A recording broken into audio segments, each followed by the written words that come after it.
এই মেহেদি হাসান আপনি জানতে চেয়েছেন জাকাত নাকি কোরবানি কোনটা আগে করতে হবে। আমি যদি জাকাত দেওয়ার যোগ্য হয়েও না দেই কিন্তু কোরবানি করি, আমার কোরবানি কি আদায় হবে? দেখুন, জাকাত এবং কোরবানি দুটি পৃথক ইবাদত। আপনি যদি জাকাত না দেন তার জন্য অপরাধ হবে, কোরবানি না দিলে তার জন্য ভিন্ন অপরাধ হবে। কেউ জাকাত দিচ্ছেন না, সেটা অনেক বড় অপরাধ তিনি করছেন।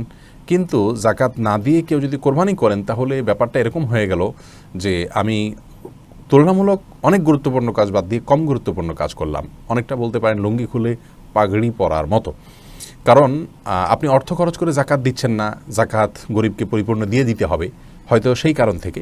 আবার কোরবানি দিচ্ছেন কারণ কোরবানি গোশত আপনি আহরণ করবেন, নিজের বাসায় উঠবে, সেজন্য হয়তো দিচ্ছেন। আল্লাহ মাফ করুক, সবারই উদ্দেশ্য থাকবে এমনটাই নয়, কিন্তু এরকম উদ্দেশ্য থাকতে পারে অনেকের।